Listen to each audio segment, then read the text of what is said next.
let's just jump right into this explainer. Today, we're taking a really grounded look at the protector behind the pattern. Now, if you've been following along, you know this is the third of 6 core sessions from Danielle Abadi over at Insight for Alignment. And honestly, it's the absolute foundation of week two's deep dive into compassionate accountability. We are officially stepping off that exhausting hamster wheel of performative healing, that endless punishing loop where you're constantly trying to fix yourself. Instead, we're going to look at the actual architecture of our inner world. So think about this for a second. What if your absolute worst flaw is actually just trying to keep you safe? We all have those behaviors we judge harshly, right? The ones we feel deeply ashamed of. Maybe you completely avoid conflict, or you constantly over-explain yourself, or you just numb out the second things get overwhelming. We've been taught our whole lives to label these as permanent character flaws. But what if they aren't flaws at all? What if they're doing a totally different job? Think about the difference between these two mindsets. It's the classic trap of identity shame versus the immense clarity of recognizing a pattern. On one hand, you have identity shame, like saying, "I'm a coward." That is a brutal verdict. It just collapses your dignity and literally leaves you zero room to grow. But on the other hand, you have the pattern. "I avoid hard conversations." See the difference? A pattern is just a strategy. It's simply something you do, not who you are. And since it's just an acquired strategy, guess what? You can update it.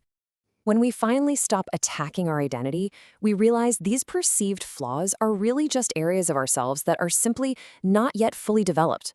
I absolutely love that phrase, not yet. It's a developmental zone. It means there's a part of you that's just still learning how to handle things. It doesn't mean you're broken. It definitely doesn't mean you're bad or disqualified. You are simply not yet. Section 1. Meet your loyal bodyguard. Every pattern has a job. The truth is, every single behavioral pattern you have actually serves a very specific job. Instead of fighting your defenses and trying to punish them out of existence, we have to completely reframe them. Think of your protector as a loyal, though maybe a bit outdated, bodyguard created by your nervous system. Those behaviors we talked about, avoidance, over-explaining, numbness, they are not signs of weakness. They are highly efficient strategies your body developed along the way to keep you safe from perceived harm. Whenever the truth gets a little too close or a situation feels threatening, your body just automatically kicks into one of these protective modes: freeze, fight, fawn, or flee. Boom, it happens in milliseconds. It's desperately trying to shield you from rejection or overwhelm or heartbreak. The goal right now isn't to judge whichever mode you happen to default to. The goal is to just recognize it early as a biological protection mechanism. Section 2. Brave self-contact. Uncovering the hidden fear. Rather than punishing these defenses, we're going to use some brave curiosity to reveal their true purpose through a tactical, really gentle inquiry. The absolute crucial first step is to hit pause and ask yourself directly, what is this pattern protecting me from? Notice we don't attack the defense, we just get curious. Like maybe your urge to control everything is actually protecting you from the fear of being blindsided. Once you see the actual job the pattern is doing, it completely shifts how you view yourself.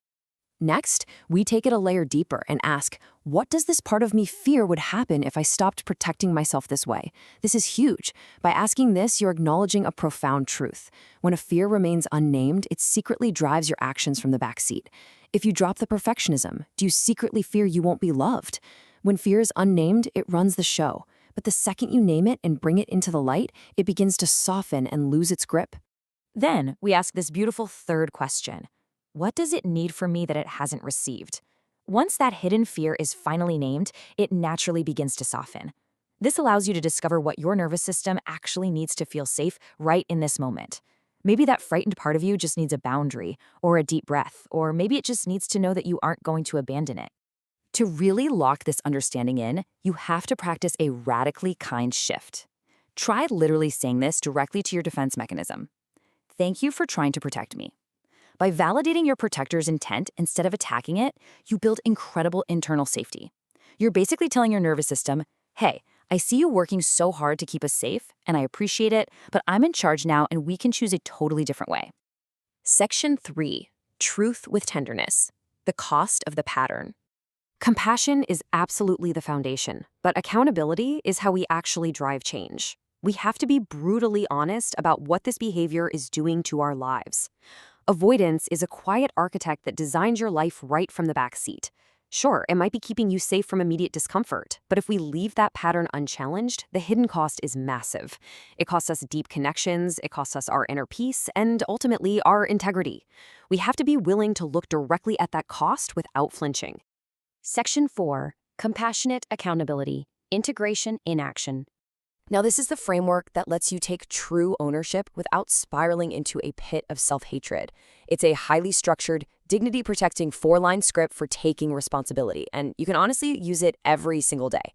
Step 1, normalize. This makes sense because Step 2, the cost. The cost of this pattern is Step 3, responsibility. I take responsibility for, and Step 4, choose. One brave next step is. This sequence walks you right out of the shame spiral and straight into clear, empowered action. I want you to notice the profound difference here when we look closely at Step 1. Excusing sounds like, well, so it doesn't matter. But normalizing? That sounds like, of course my nervous system wants to protect me. See, we aren't excusing poor behavior or avoiding our impact on others. We are simply creating a container of psychological safety first before we demand accountability from ourselves. Because at the end of the day, compassion is what actually makes the truth sustainable. Section 5, a brave next step. Small and consistent action. With that safety firmly established, we can finally choose a new, aligned path that doesn't rely on our old avoidance loops. We do this through what's called a bravery minimum. This is just a 5 to 10 minute repeatable practice of aligned action that you use to build resilience. Listen, bravery isn't always about dramatic, sweeping gestures that leave you completely burnt out by Tuesday. It's about finding a minimum, repeatable action, like maybe writing one honest sentence in a journal, or taking 90 seconds to just breathe through a tough emotion. That is how you build self-trust over time. The ultimate goal here is beautifully simple. Self-trust is built through promises kept, and yes, the small ones absolutely count.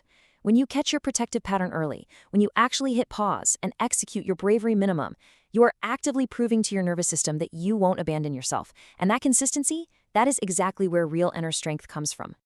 I want to leave you with this final, incredibly powerful thought from Danielle.